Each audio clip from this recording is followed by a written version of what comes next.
When I was 17, I left home determined to claim my independence. My only goals were to be able to do what I wanted, when I wanted, and to have enough money to live comfortably. Independence, freedom, and basic security was all that mattered. I had no dreams of amounting to anything great. My only desire was to live according to my compass, to be out from under my mother's ideas of who I was, who she believed I was supposed to become, to be the author of my story, wherever that path took me. I'm sure some of you here can relate. As I got older, those goals changed. The moment I had my first child, my thirst for freedom vanished. Now, people say that you'll never know what it's like to have a child until you do. That is exactly what happened to me. My worldview narrowed, and all that mattered now was being the very best mother I could be. 2 more kids, a husband, a house, and a dog later, I was living the American dream.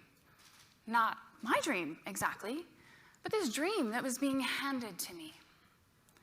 12 years went by, and by the time I was 29, I had become a completely different person, unrecognizable to my 17-year-old free-spirited self. My spark for adventure and learning was gone. Duty to my husband, to my house, and to my children were my priorities. I would have said back then that life was good, easy even. I had found a husband who supported us. I had the privilege of being home full-time with my young children. My only complaint was the time my husband spent working and the distance that was building between us. In the grand scheme of things, it was hardly something to complain about. Until the night he didn't come home from work.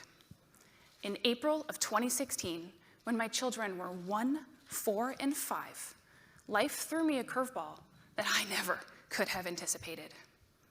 Fearing the worst, I called the hospital, but they didn't have him. When I did find him the next morning, the worst ended up being better than the truth.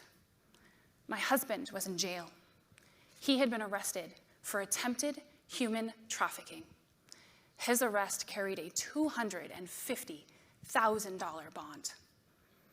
He had been caught in a sting operation trying to purchase 2 children, ages 11 and 14, for sexual purposes. The story I was living of that American dream life was over. To say everything changed in the blink of an eye is an understatement. All of a sudden, everything I knew to be true about the world was now in question. Who I was, who my husband was, who my friends and family were. Fight, flight, freeze, fawn. I experienced every single trauma response at once. Surviving through each moment as it happened was all I could manage. No one prepares you for these kind of curveballs. There is no guidebook here. In fact, the vast majority of people spend their entire lives with their most traumatic stories buried away in fear of the world's judgment. But the reality is, everyone eventually is thrown one, whether it be from loss, illness, heartbreak, or betrayal. The one thing in life that we can guarantee is that it changes. Now, I've never been adverse to change. I thrive on it. This kind of change? This was not the kind of change I knew how to navigate. I isolated myself, deeply ashamed of who the media was portraying my spouse to be. That was not the man I knew, not the man I married and had 3 children with. And yet, clearly, there was a part of him he didn't let me see. I pushed everyone away, insisting to be alone, just me and my kids. I could not handle the shame and judgment I was sure would be coming at me from the outside world. The only person I let in, the only person who could possibly understand what I was going through, was the person who caused the pain, my husband. Friends and family tried to reach out. They all had an opinion about what I should do. He's a good man, a good father, his family said. He's a monster, the newspaper said. Where's Daddy? My children said. I had no inner compass anymore to help guide me. I could not discern what was real or hopeful fantasy. I defaulted to safety. Safety in my marriage and in my family. Safety in the security of the life we had created. I carried my childhood wounding of losing my father to my parents' divorce. And with it, this unwavering belief that children need their father in their lives no matter what. I simply refused to write a new narrative. I refused to see what was right in front of my face. I refused to face the shame of being so wrong about the person I chose to share my life and to have children with. When I tell this story today, I can vividly recall the terror. I remember fearing that if he was found guilty, that I too might lose my children. Somehow I would get caught up in the crossfire. I could not imagine how I would ever be able to financially support us all. Back then, what I never did was to stop and to ask myself what I wanted for my life. I never asked how I wanted this story to end. I instead allowed my husband, the person who caused this trauma, to create that narrative for me. I allowed him to continue to tell the story of our lives. I allowed his voice to explain why he was arrested, making himself a victim to the system. I allowed myself to believe that he never actually would have harmed those children. I allowed myself to simply be a character, playing the part of the loyal, gullible wife. I even allowed myself to celebrate when he received a sentence of only probation and moved back into our home with unrestricted access to the children. A couple of years later, the next big curveball came. This one, far worse than the last.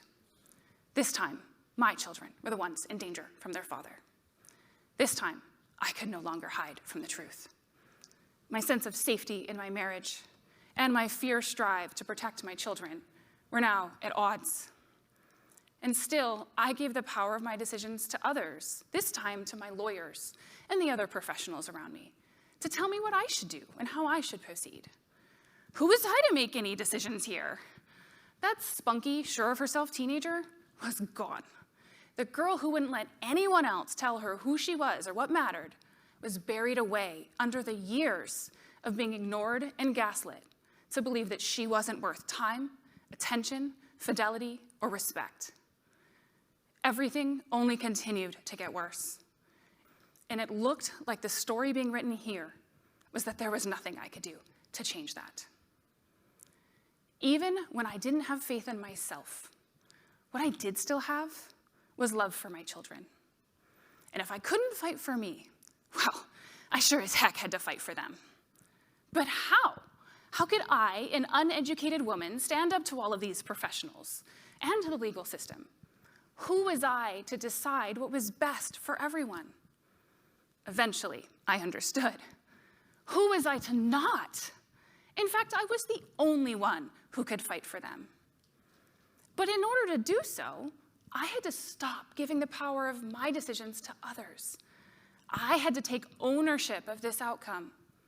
I had to see myself as capable and worthy of the independence and freedom that I sought as a teenager. I had to realize I too was worth fighting for. You see, all along, it had actually been me writing this story. I was the one who chose to stay in my marriage. I was the one who chose not to see what was right in front of my face. But because I chose that, I also got to choose to be the one to change it. My husband had poured gasoline all over our marriage, nearly soaking the children. But it was actually me who had to make the decision to light that match, to burn down everything that we had created, to scoop my children in my arms and create safety that was 100% our own. I had to stop blaming my husband and the legal system for the situation I was in. I had to see that while I didn't start it, I did have to be the one to say no more. The truth is, with any curveball that life throws at you, how you respond, how you show up, who you decide you are going to be is what actually matters. Are you going to let your parents, your teachers, your friends, or anybody else in your life determine your right path or your wrong one? Are you going to let them narrate to you what comes next? Who are you? Who do you want to show the world you can be? I decided the person I was going to be was the kind of person to leave no stone left unturned. No amount of money would stop me. No amount of this is what the statute says would deter me. I was going to be the kind of person who faced my fears, asked for help, and continued to stand up to share my truth, no matter how shameful. If I wanted the truth of my children's situation to shine through, I had to share my own. It was only me who had the power to change this outcome. It was only me who changed the course of our lives. The moment I made that decision to no longer be the victim to my circumstance, everything around me began to change. This time, I was the one writing this narrative. This time, I was the one shaping the ending of the story. This time, my character was strong, courageous, determined, and held clarity for the vision of the life she was creating. In only a matter of weeks, evidence from the prior criminal case, from the court-appointed professionals, and directly from the mouths of my children piled up. Instead of waiting for direction from someone else, I took charge, taking every single step towards the outcome I was writing. I could not fail unless I stopped. There was no way I was stopping until we were all safe. The decision to become my own heroine, to no longer be the victim, was the turning point in my case and in the story I get to tell all of you here today. 2 weeks before the COVID-19 pandemic shook the world in March of 2020, my divorce was final, and I received full custody of my 3 children. Today, my children and I have had no contact with their father in nearly 4 years. I created an outcome I didn't even dare to dream about. I focused on safety, security, freedom, and independence. I changed the story from everything happening to me to everything happening for me. And this time, I even believed in myself enough to live it. All of our stories carry lessons and messages. They give hope to others experiencing hardship. The lessons teach us compassion for others whose lived experiences don't match our own. How we tell the story when it's over shapes our next chapter. Today, I can honestly say I have immense gratitude for my ex-husband. Now, I don't wish that level of pain or trauma on anybody, but I would not be the person I am today without him. I would not hold the depth of understanding for those who stay in abusive relationships. I would not understand why it takes an average of 7 times before a domestic violence victim actually leaves. I would not understand the physical, mental, and emotional impacts of trauma bonding. I would not understand what happens to us psychologically when we live life according to whom others tell us that we are allowed to be instead of who we know we are in our hearts. I would never have forgiven my mother for protecting me from her abuser, just as I protected my children. When I tell my story today, it is with the goal of helping others feel less alone. I will not bury my story in fear of judgment. I will not give anyone the power to silence me ever again. There are so many others who fear for their lives and for their children's lives. There are so many others who feel penalized for having ever supported their abuser, no matter the reasons. When I tell my story and others feel seen, heard, or understood, it helps me heal just a little bit more. To know that my lesson serves a bigger purpose, and that my transparency and vulnerability invite others to dig up what they long buried in judgment. Most importantly, when I tell my story today, I get to rewrite the narrative to one of empowerment and overcoming. I am the phoenix rising from the ashes. And I know now, had I not been willing to light that match, I would never have been able to fly. The healing power exists in how exactly you choose to tell your story. Are you the victim or the victor? Are you willing to be the vessel for inspiration and possibility? What story will you be telling for the rest of your life? How will your character show up when life hands you those big curveballs? And perhaps the most important question of all, who will be holding the pen? Thank you.